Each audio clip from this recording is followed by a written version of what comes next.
Արդեն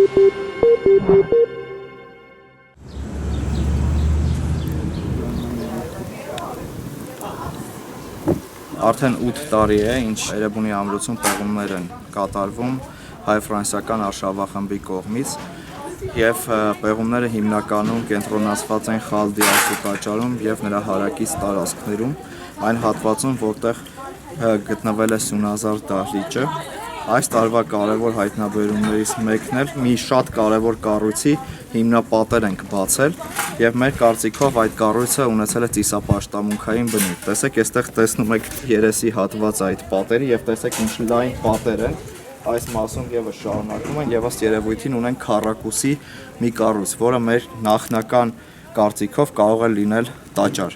Այստեղ պեղումները, հետազոտությունները մյուս տարի կշարունակվեն և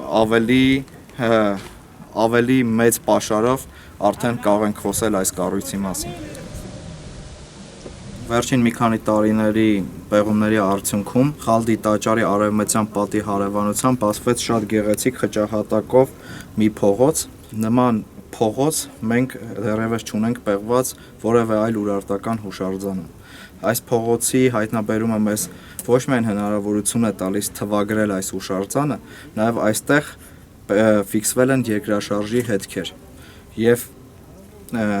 դա հաստատվել է մեր արխեոսեյսմոլոգ ֆրանսիացի և հայ գործընկերների կողմից, որոնք այստեղ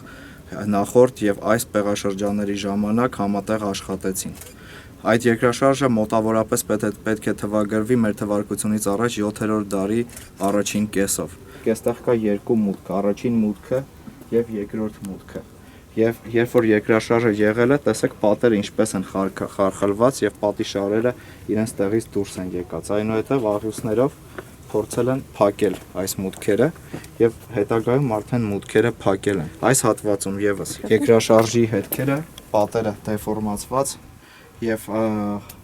արդեն ներքև իջած, ինչը հենց երկրաշարժի հետևանքով է տեղի ունեցել։ Այս հատվածում պատ էին կառուցել, շատ արագ պատ, որը մենք ֆիքսել ենք, չափագրել ենք և հանել ենք և այս հատվածում, եթե նայեք, տեսեք պատը ինչպես է ուռած, պատը դուրս է եկել և այս հատվածում քարեր էին դրել, աստիճաններ էին դրել, որոնք օգտագործել էին որպես հիմք, որպես հենասյուն այս պատերը պահելու համար։ Ինքը շատ կարևոր բացառիկ հայտնաբերում է և եթե մենք ներկայացնում ենք մեր երկրի մշակույթը, մեր երկրի պատմությունը Էրեբունին, սա շատ կարևոր հայտնագործում է, որը կարող է նաև բավական շատ տուրիստներ բերել Էրեբունի։ Եվ եթե մենք խոսում ենք, որ Էրեբունին համարում ենք, որ Էրեբունին հանդիսացել է Երևանի օրանը, ապա ինչու՞ չէ այս փողոցը կարելի է համարել մեր Երևանի ամենահին փողոցներից մեկը։